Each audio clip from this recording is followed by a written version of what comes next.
Yung mga boss, natapos na nating pinturahan ng flat black pansamantala. So ang ilalagay ko talaga dito mga boss is silver. So ito siya. Ayan.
What's up mga kaibigan, mga boss so wala tayong ginagawa ngayon, araw ng ating pahinga. So dito tayo sa bahay at nakakainit. So ayun mga boss, umulan. Iyan yung motor natin, nabasa na. So, may gagawin tayo bukas mga boss, mga kaibigan ng rouser. Yung overall natin din. Baka i-vlog ko din pag sinipag ako. So yung mga boss, tag-ulan siya ngayon. Yan, nabasa yung ating mga maliliit na puno. Yan mga boss, oh. Tuwan-tuwa sila. So yan mga boss, umulan pa. Ayan yung motor natin, may gagawin tayong DIY. Balak kong lagyan siya ng visor. So gagawa tayo ng visor na DIY. So yan mga boss, ito yung motor natin. So ito ay isang Yamaha YBR 125. Yun. So gusto ko siyang lagyan ng visor dito. Yan mga boss, mayroon tayong pinagpalitan na pang Badja City 100. So hindi ito yung mismong ilalagay natin. So bali tatabasin pa natin to. May nakita ako sa YouTube na tracker na may visor. So parang nagustuhan ko, nalagyan din tong sa atin. So ito, tatabasin ko pa to mga idolo, mga boss, mga kaibigan. So ayan yung gagawin natin ngayon. Magdi-DIY tayo ng visor. Yung mga boss, ito yung ating gagawin na visor. So kumuha muna tayo ng karton at iguguhit natin yung kaabuan itong visor ng Badja. Tapos magdi-design tayo kung ano yung magandang design na ilagay doon sa ating motor. So ayan, guguhitan muna natin ng ballpen. Tapos maggugupit tayo ng design. Yun ang gagayahin natin dito. Ayan mga boss, mayroon na siyang guhit ng ballpen. So binakat ko lang yung ano na to, yung sukat, yung ano niya, yung shape niya, binakat ko lang. Tapos guguntingin ko yan. Okay, ito na siya mga boss. So nagupit na natin yung ating padron na karton. So gagawa naman tayo ngayon ng design. So gamit yung ball pen, tapos ruler, maggagawa tayo ng design. Tapos ilalapat natin dun sa motor natin kung babagay. So yun yung gagawin nating windshield visor. Ayan mga boss, ito yung ginawa natin design. So lalagyan ko yan ng mga butas-butas. So try natin ilapat dun sa motor. Let's go. Let's go. So ayan mga boss, ganito siya pag naikabit natin. Ayan. Yan yung ating gagayahin.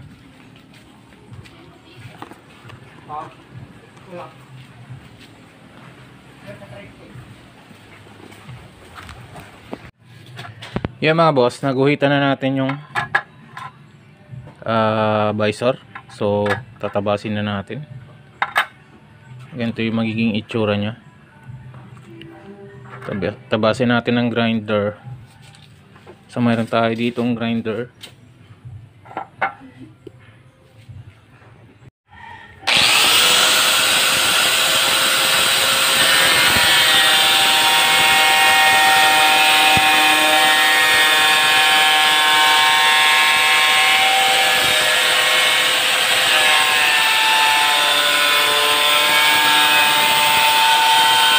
So yan mga boss, yung ginagawa nating visor kanina ng badya sa kasamaang palad, ayan, nabasag siya.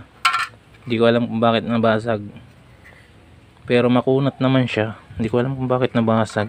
So ang ginawa ko mga idol, mga boss, naghanap na lang ako ng ibang plastic. So may nakita tayong sirang toolbox, yung lalagyan ng mga tools. So sira na siya, bali ayan, yun na yung ginawa ko. Makunat to guys. Para siyang galon, yung galon ng mga tubig, mas makunat pa ron.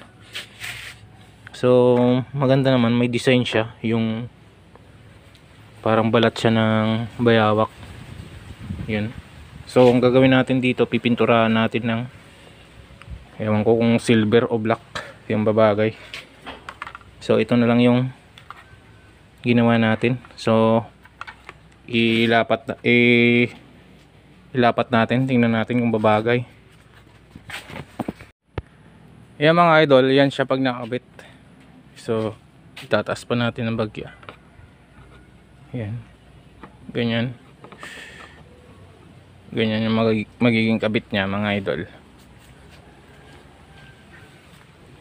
So pipinturahan pa natin siya ng silver siguro. Pag black naman kasi hindi masyado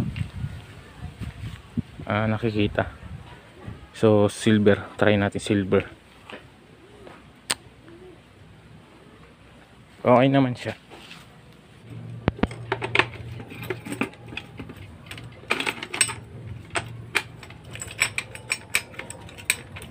Yan mga boss, ito yung gagawin nating bracket ng ating windshield, or yun ang ating visor.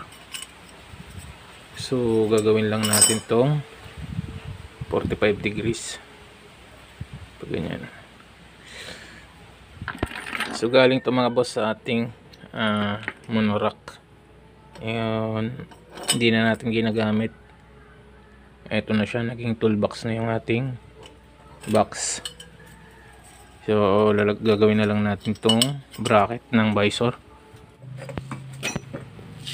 Yan mga boss, gawa na natin 45 degrees. Tapos binawasan natin tong, ito yung kanto, para maikabit natin dun sa may bolt. Dito natin kakabit mga boss, sa dalawang bolt na to. So kabit natin pag ganito yung kabit nya. Yan, kakabit natin. Okay mga boss, so naikabit na natin.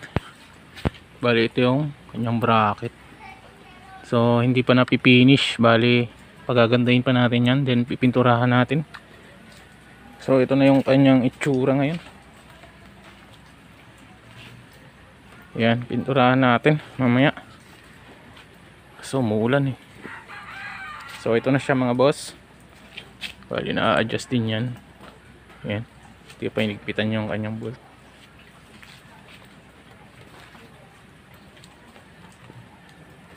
Alright. So, ito na siya mga boss. Pag nakabit, hindi masyadong kita sa camera yung kanyang forma. Yan. So, mas maganda kung silver yung pintura natin para kitang kita. Kasi pag itim, madilim, hindi ma-appreciate yung forma nya. So, maganda rin sana pag naka hanger tayo ng fender yung andito. So, bibili din tayo ng guys.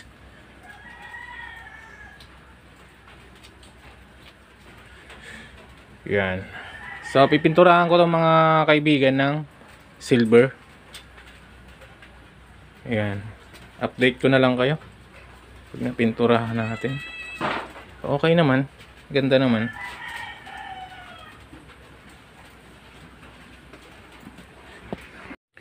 Yung mga boss, pipinturahan muna natin ng flat black pansamantala. So, mayroon tayong primer red. So, pinaprimer na natin.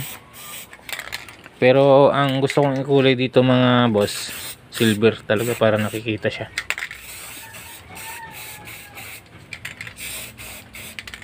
Para magmumukhang ano, off-road look. Yan, pinturahan ko muna mga idol. Okay mga boss, pinturahan na natin ang flat black. Pinturahan lang. Yung mga boss, natapos na natin pinturahan ng flat black pansamantala. So, ang ilalagay ko talaga dito mga boss is silver. So, ito siya. Ayan.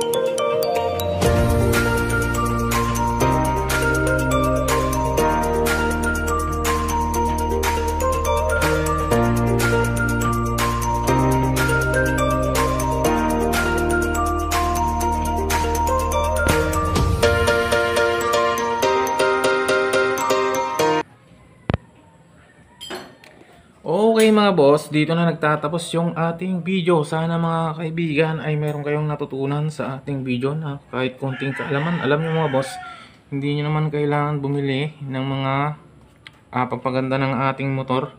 So, maliliit na bagay lang yan. So, nagkalat lang yan sa ating paligid. Ang kailangan nyo lang mga boss is diskarte at abilidad. So, alam nyo, pag meron kayo yan mga boss is napakadali lang na mga trabaho natin. Hindi nyo kailangan magpagod. So, ayun mga boss, pag di pa kayo nakapag-subscribe sa ating channel, ay mag-subscribe na kayo. Then hit na rin po ang ating notification bell para lagi po kayong updated sa mga video natin. I-upload pa. Thank you.